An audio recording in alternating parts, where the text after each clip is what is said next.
Fala, meus quarenteners! Tá brega, né? Desculpa, gente, vou recomeçar. Fala, galera, tudo bom? Meu nome é Carol, eu integro o Movimento Rebeldia e, na verdade, hoje é um dia muito feliz porque eu tô inaugurando um quadro aqui que vai ser um quadro onde a gente vai discutir sobre cultura e sobre arte.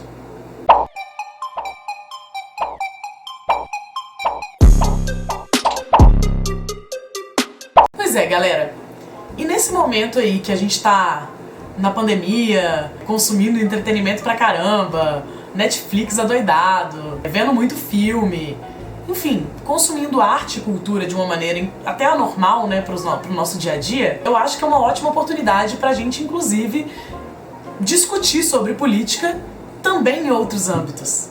Só que lembrando que, apesar de que política e arte se relacionam, uma não pode se resumir à outra. Deu pra sacar? Então, aproveita, já dá o like no vídeo, já se inscreve no canal e vamos emergir nessa discussão, porque eu tenho certeza que ela vai ser quente.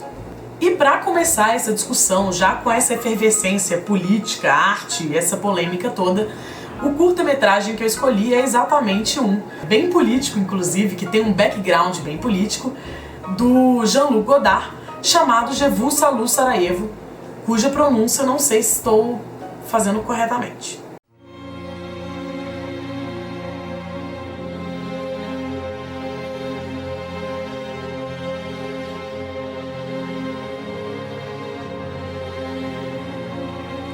En un sens, voyez-vous, la peur est tout de même la fille de Dieu, rachetée la nuit du vendredi saint. Elle n'est pas belle à voir, non, tantôt raillée, tantôt maudite, renoncée par tous. Et cependant, ne vous y trompez pas, elle est au chevet de chaque agonie, elle intercède pour l'homme. Car il y a la règle et il y a l'exception. Il y a la culture qui est de la règle. Il y a l'exception qui est de l'art. Tous disent la règle, cigarettes, ordinateur, t-shirt, télévision, tourisme, guerre. Personne ne dit l'exception. Cela ne se dit pas, cela s'écrit. Flaubert, Dostoïevski, cela se compose, Gershwin, Mozart, cela se peint, Cézanne, Vermeer, cela s'enregistre, Antonioni, Vigo. Où cela se vit, et c'est alors l'art de vivre, Srebrenica, Mostar, Sarajevo. Il est de la règle que vouloir la mort de l'exception. Il sera donc de la règle de l'Europe de la culture, d'organiser la mort de l'art de vivre, qui fleurit encore à nos pieds.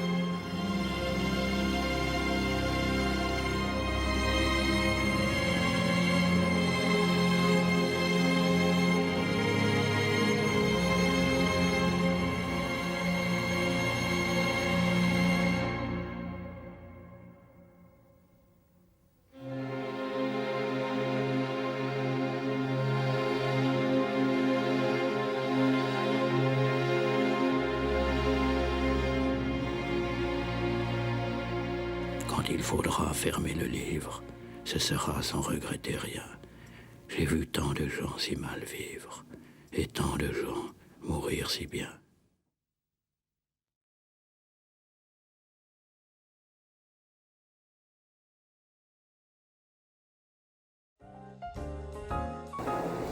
Bom, acho que um bom ponto de partida aí é a gente apresentar, né, quem é Jean-Luc Godard, para quem não sabe aí. Jean-Luc Godard é um cineasta, roteirista e crítico de cinema franco-suíço e que fez sucesso, né, que o grande ponto áureo da sua carreira foi principalmente na década de 60. E ele ficou muito conhecido, inclusive, porque ele foi pioneiro de um movimento de vanguarda de artistas na década de 60 na França, que é o Nouvelle Vague. Muita gente já deve ter ouvido falar, mas foi um movimento de artistas que tinham pouca grana, independentes, e que quebraram os padrões estéticos do que se conhecia de cinema até então. Cara, eu acho que cabe destaque aí também a um outro período da carreira do Godard, que foi o ano de 68. Nesse ano, ele cria um grupo chamado Dziga Vertov, que se dedica especificamente ao cinema político. Em 68 estava exatamente acontecendo, né, os protestos na França, protagonizados, né, vanguardeados aí pela juventude francesa, que estava exigindo melhores condições de educação e que acabou contagiando, inclusive, a classe operária na França, que começou a lutar por melhores salários, melhores condições de trabalho e tudo mais. E isso em meio a um ano onde estava rolando, tipo, o ápice da guerra do Vietnã, onde estava rolando o assassinato de Martin Luther King, onde estava acontecendo uma série de protestos nos Estados Unidos por causa disso, e as ditaduras aqui na América Latina. Então, existia um período muito efervescente, e esse período na França, inclusive, ficou conhecido como grande inspirador de continuidade de processos revolucionários por todo o globo terrestre. Tava rolando também a Primavera de Praga, que era um momento onde os estudantes da Tchecoslováquia estavam totalmente mobilizados também. Isso também influenciava nas manifestações francesas. E em meio a esse rolê todo, né, esse giro que ele faz pro cinema político, vão surgir aí várias peças, como por exemplo Pravda, que vai falar sobre a invasão da União Soviética à Tchecoslováquia, ou O Vento do Oriente, que vai falar, né, vai fazer uma exaltação aí do maoísmo, né, da Revolução Chinesa.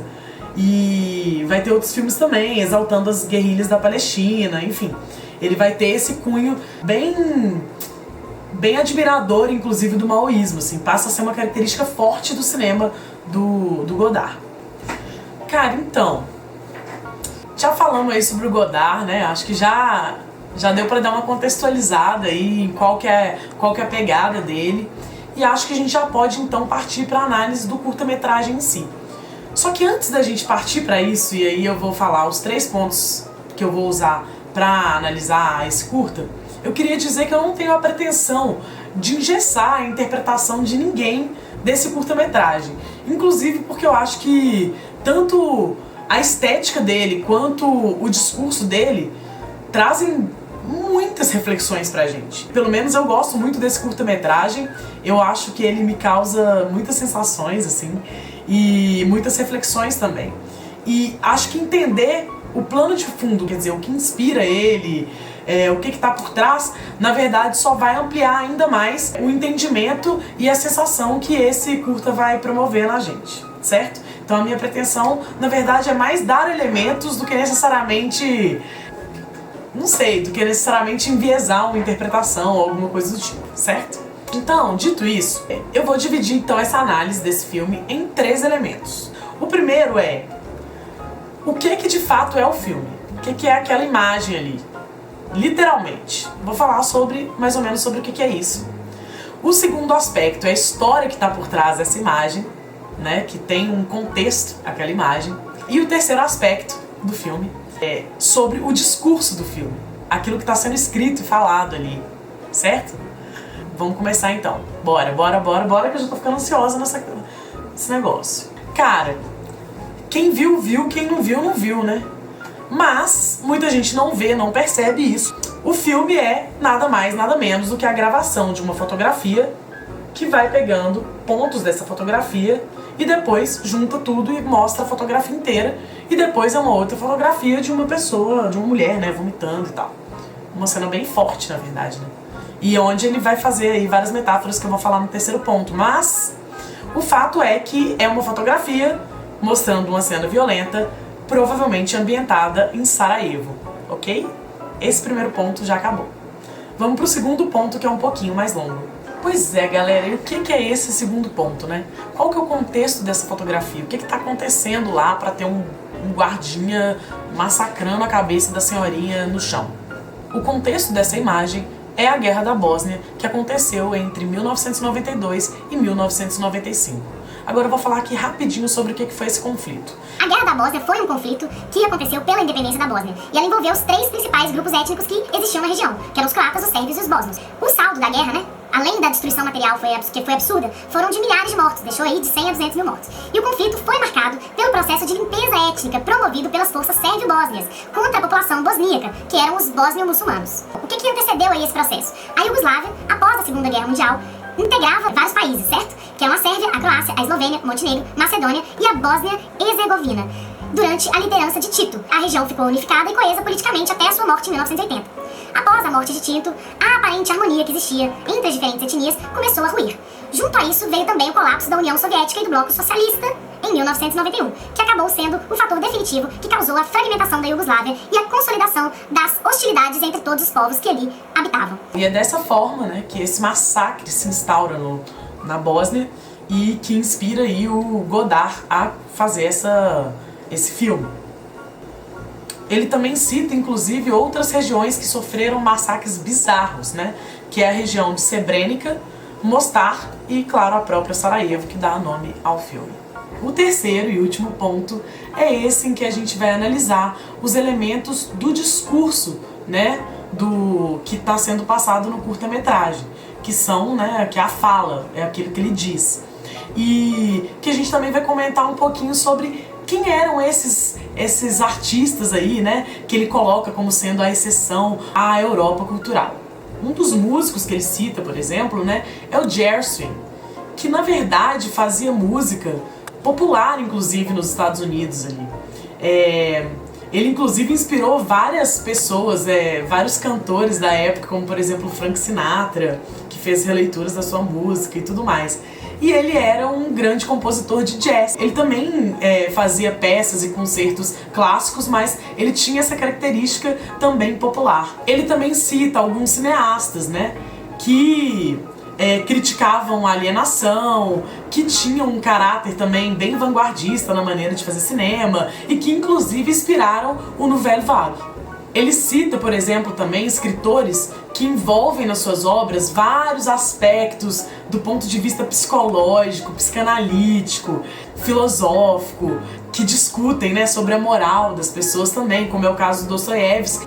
Então ele também exalta esses artistas aí da literatura. Ele também cita aí, né, pintores que foram verdadeiras vanguardas nas artes plásticas aí e que influenciaram vários movimentos artísticos, pós-impressionistas e tudo mais, que realmente quebraram com o período clássico, né? Quebraram com um método de fazer que era muito valorizado de certa forma e foram vanguarda mesmo de grandes movimentos modernos de pintura. Ao mesmo tempo, ele também valoriza a música clássica, quando ele cita o Mozart lá, né?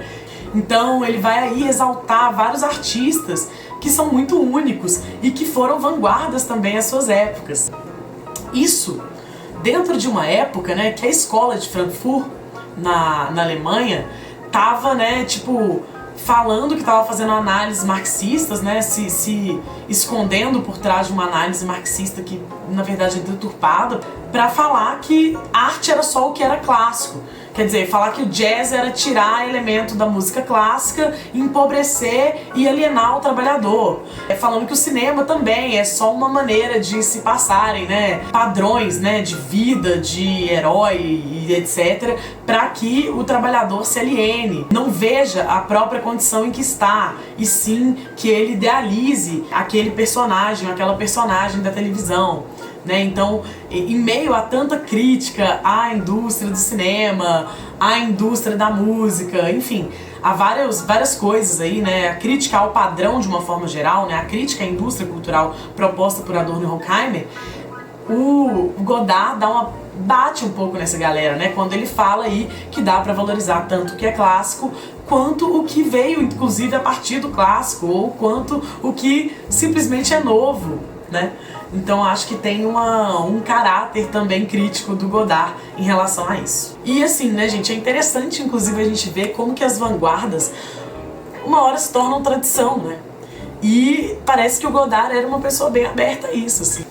Pô, mas eu acho que é isso, ao mesmo tempo que o Godard também não nega que existe padrão dentro da indústria. Não é à toa que ele inclusive faz a metáfora da Europa cultural com as próprias produções industriais, né? Que são padronizadas, quer dizer, televisão, camiseta, papapá. Não é que ele não ache que exista isso. É que ele também não anula completamente a possibilidade de existir algo além do clássico. Quer dizer, ele sabe que existe a possibilidade de se criar arte também utilizando a indústria, talvez, né? Tudo depende aí de como que a gente usa essa indústria, mas enfim, isso entra em outros pormenores, mas me parece que ele dá um certo tapa de luva aí nessa galerinha. Bom, galera, eu acho que era isso mesmo que eu queria debater com vocês. E eu vou encerrar esse vídeo, na verdade, só dando uma pontinha aqui, né, do porquê que eu entrei no início do vídeo, né, que eu falei sobre arte política, até onde que a arte tem que ser necessariamente política, como é que funciona isso, né? Eu acho que na verdade é muito difícil desvincular uma coisa da outra, porque nós somos seres políticos, né? Até a nossa expressão de individualidade, ela também ela é social, ela também é política, né? Ainda assim, a política não tem que intervir na arte, né? Então, eu queria só encerrar falando aí do Manifesto da Fiare, que foi criado por Trotsky e Breton e também por Diego Rivera, no México, quando o Stalin, na verdade, lá para 1934, impôs que a única forma artística que poderia existir, né, na União Soviética era o realismo socialista e que todo o resto era um desvio burguês, né? Que na verdade não era só uma tentativa de suprimir as pessoas de pensar contra aquele regime autoritarista. Foi uma das facetas, né? Então, sempre quando se instaura um período de crise ou uma tentativa autoritária, uma das primeiras coisas que a galera faz é tentar reprimir a arte, né? O próprio Godard foi vítima disso em alguns momentos. Por que eu tô falando isso? Porque, apesar do Godard ter, né, uma visão idealizada do maoísmo, a arte dele transcende inclusive a isso. Então, eu vou encerrar esse vídeo falando aqui o ponto-chave, né, o fechamento do Manifesto da Fiare, que por sinal não expliquei o que era, né, era a Federação Internacional da Arte Revolucionária Independente, e que ela fala o seguinte: a independência da arte para a revolução e a revolução para a libertação definitiva da arte. Bom, gente, então eu acho que é isso. Muito obrigada por me escutarem até aqui. Inclusive, deixa aqui nos comentários sugestão de filmes, de música, de álbum, enfim, do que você gostaria que a gente discutisse aqui. Dá ideia aí pra gente, aproveita e segue a gente nas nossas redes sociais e bora conversar com a gente. Um beijo pra vocês.